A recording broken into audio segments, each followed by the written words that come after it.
This is why Peter's single. Part of why? Uh-huh. Well, because you're too busy working, obviously. 100%. Yeah. Sure. After 2 weeks. I'm also afraid of women. Oh. Oh. That's understandable. Yeah. Did you get a new ceiling in here? I have plants for planting over there. Yeah, the plant is new.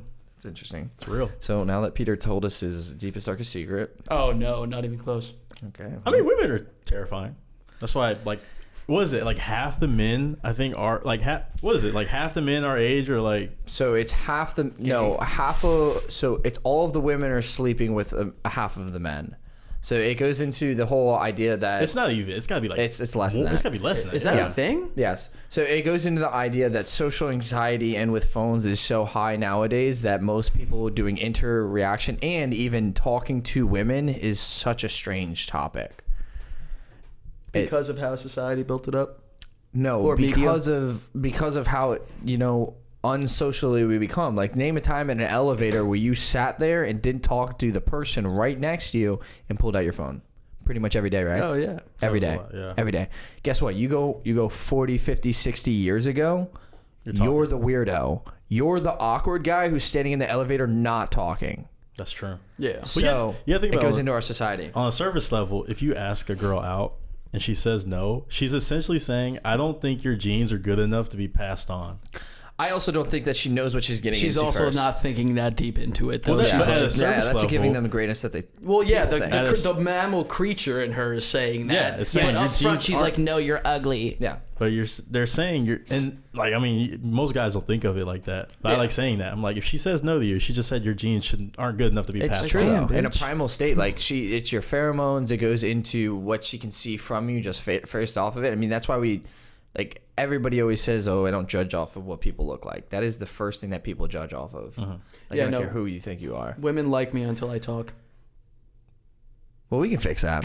Yeah.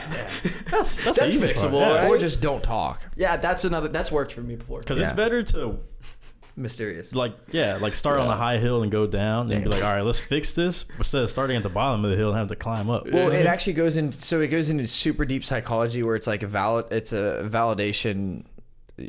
People who talk, so it's this huge thing in communication where it's the person who actually talks more is the worst communicator you could ever meet, because the person who talks most means, one, that they don't talk to a lot of people, so that's why they want to talk all the time, and two, it means that they don't know how to articulate the words properly to convey what they're trying to get across with minimal words. Like they don't know how to be concise. Yeah. Exactly. So they have to over explain it.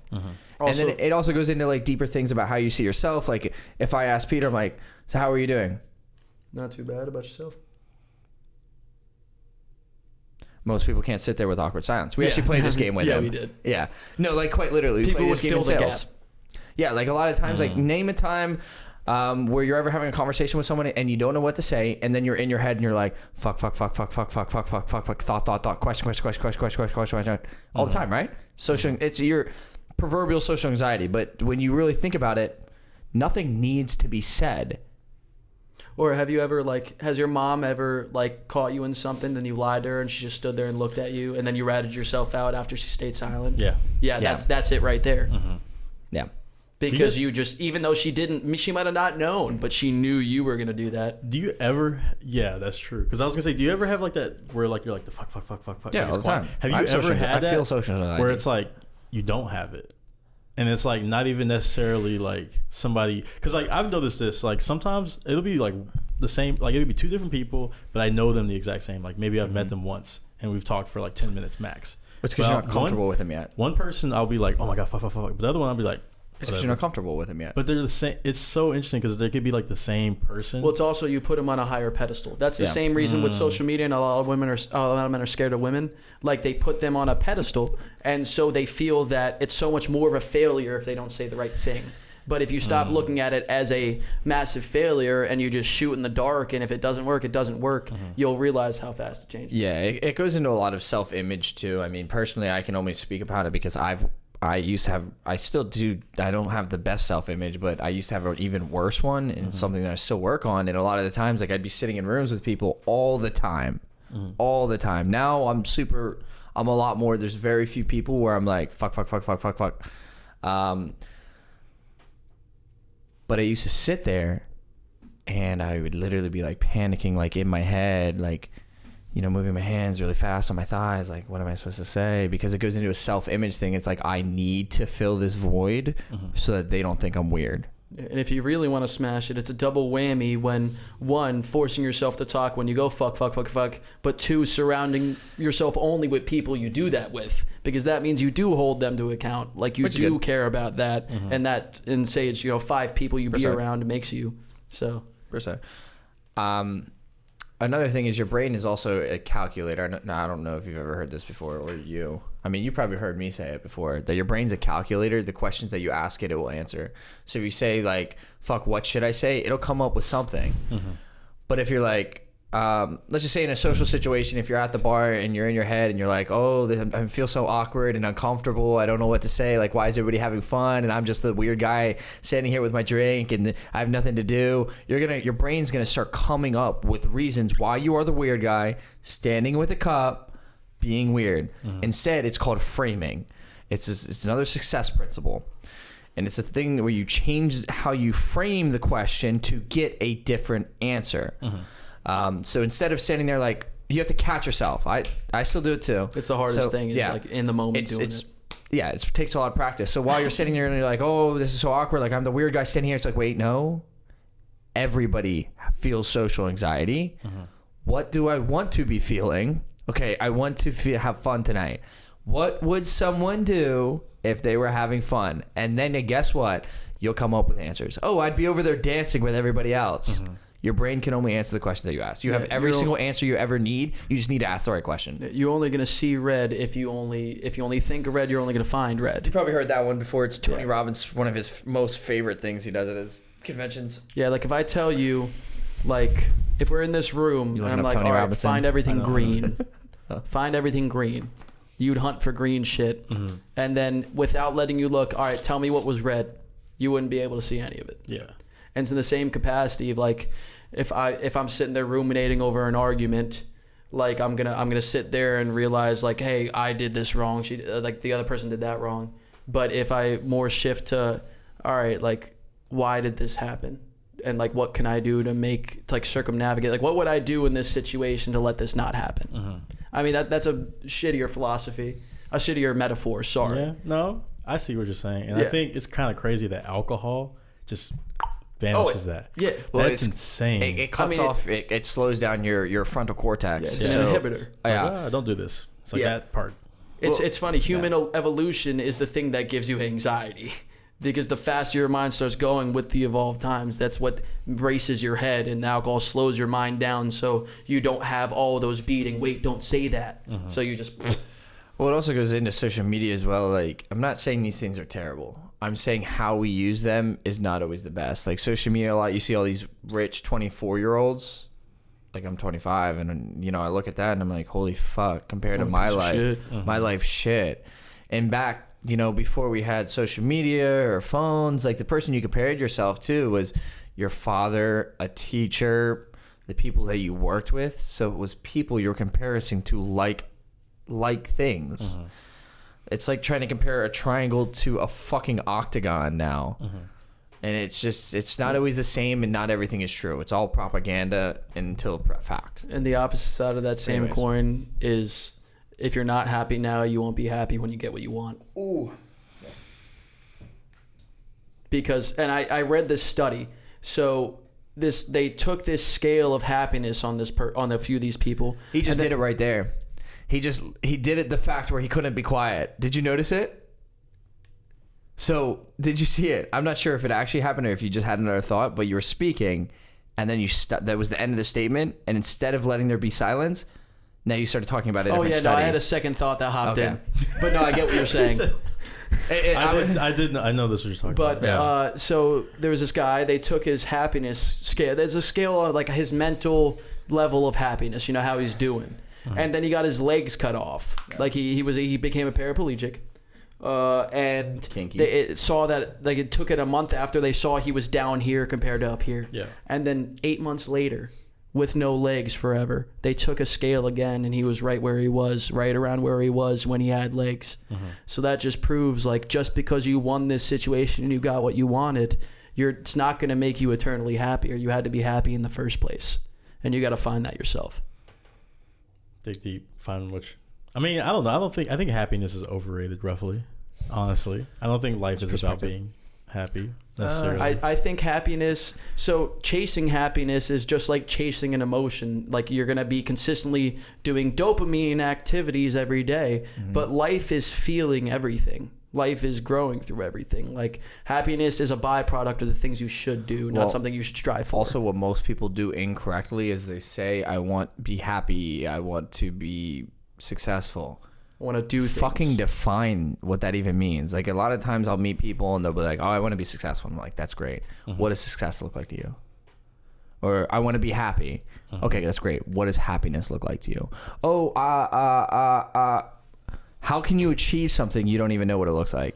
You're just gonna hope that one day you're gonna wake up and I'm gonna be happy. That's not how happiness works. You can't achieve something you cannot define. Even if you have the strongest engine with the most horsepower, if you don't have a sick goal, you're gonna go in donuts. Going back to life isn't about happiness, I agree with that to a point. On to the fact of I don't agree with happiness. I agree with fulfillment. Because I don't want to live a happy life, because that means that I'm never going to live through the tough things, which is what he was talking about, where the world isn't all emotions, but I want to live to fulfillment, which is very easy. Well, in my opinion, very easy to have numeric values to things that I've done. Do you feel like your fulfillment level, or like where you want to be when you're like fulfilled, has changed? Yeah, every time. It's like climbing a double-faced mountain. Every time I hit a peak, there's a higher peak. And at the next peak, there's a next one. But that's the beauty of life. That is absolute. Like, I'm starting to perk up now, because that's the beauty of it, is achieving things that you never thought was possible. I think it's the biggest thing. Putting a bigger goal in front of me, and I'm going to fucking demolish it. And then I'm going to work hard to get it. And this is a lot of people when they meet me, especially in this phase of my life, because there's all phases. There's different phases. They meet me and they're like, "Oh, all this guy cares about is money and business." Yes, in this phase of life, that is what I'm trying to achieve. So you tell me, why would I not be focused on it? I don't have a family. I'm not really focused too much on hobbies. Like, I'm focused on building one of the fundamental things for fulfillment in life, which it's actually the second. The first one's friendship or fellowship. The second one is money. Like, you need to fill that. And then moving on, like, the next phase of my life could potentially be family. And then I will focus purely on that, building my kids, my wife, so that we can be fulfilled together. And I also believe that fulfillment has a direct correlation with the challenge at hand, right? So depending on how hard of something you fought over is how fulfilled you'll be. And in that same sense, to achieve more happiness, to achieve greater happiness, you need to achieve deeper, dark emotion to shoot it up. You're only going to increase your levels on both sides, but you have to increase both sides. So if you have a small task, you're going to feel slightly fulfilled, you get slightly happy. But if you went through the trenches and you won, the level of happiness is entirely gauged. You need the shit to get the shine. So you said you don't believe in happiness. Well, I don't think that anybody should be chasing after happiness, honestly. No, I don't. And no opinion is ever wrong. It's your opinion. I mean, yeah, it's just like, I mean, if you're gonna be chasing happiness all the time, eventually it's just you'll gonna have to chase. Your phone. You're gonna chase the next thing and the next thing, because like, I mean, there's billionaires out there that are eating the most delicious food, and now they like that food is tasting bland to them. The steaks only get so big and the cars only get so fast. Yeah. It's kind of insane to like think, what was attachment? Like, you get attached to like ideas, or you get attached to like. That's why the best thing to do is attach to the chase. The most beautiful book, and Peter's read it. It's called Chop Wood, Carry Water. It goes into that. Like, I know this one girl. We used to be really good friends, decent good friends, and she would talk about. She's a bartender, and she'd talk about how these multimillionaires would come to the bars, and because she would ask me, she's like, "Oh, why do you want to go sober?" And I told her that. And she was like, "Oh, but I see all these multimillionaires coming to the bars. Like, you don't need to stop drinking to be successful." And I was like, "But are they happy?" And she was like, "Well, no, a lot of them are always complaining." And I was like, "See, that's the difference. I don't just want to be successful. I want to be fulfilled. I want to be happy in my own right." So, yeah. So I love that, honestly. I mean, I don't know. I think it's just, I don't know. I try not to get like too. I think like a lot of like everybody gets hooked up on like every emotion. I think they just come so emotional. Yeah. Like it's just like. I like how you go about this. Yeah. Like even though like I mean, I'm not trying to talk you up in your podcast, but like you ask an engaging question that sparks the conversation. You're not trying to talk him up means that you are talking him up. Yeah, well, if I say it, if somebody says it about themselves, it's talking themselves up. If somebody else says it, it's truth. Okay. Don't hurt me, man. You're a lot bigger than me. Either way, you ask good questions because it sparks conversations. Fuck yeah. Yeah. Thank you. I appreciate that. I'm trying to get better at it. I don't know. No, you're That's good, the dude. beauty of the process. Yeah. Every single time, you're gonna get better. Like What there else you is got? no. This is another thing that I love about entrepreneurship. There is no right or wrong. There's either did or didn't. You either took the shot or you didn't.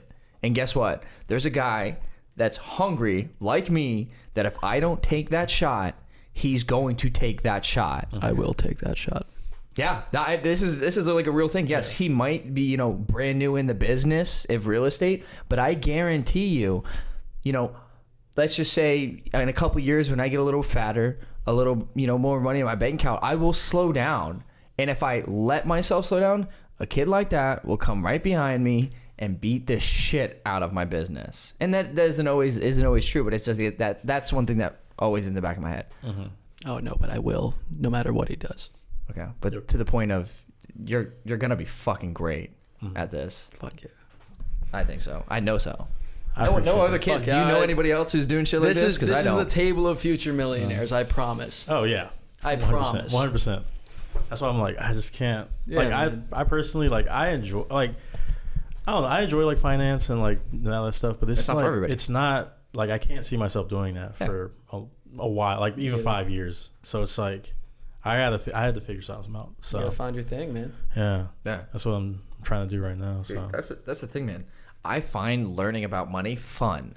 Like I watch YouTube videos on my time when I'm not working, watching videos about money, watching videos about communication, psychology, sociology. For that shit, most people would be like, that's weird. But for me, that's fun. And if you don't get me, that's fine. yeah. Like, that's actually what I want. Because if everybody thought how I did, then everybody would, I would be like everybody else. I got a question for you. That sounds So- egotistical, I'm not going to lie. What? A little bit. Anyways, you said... No, I think it's. that's I not. mean, I mean, protecting what your goals are and your drives, and not letting anybody. Yeah, I just hinder don't like that sounding isn't you. egotistical. Yeah, I get it, but I don't think everybody would think that.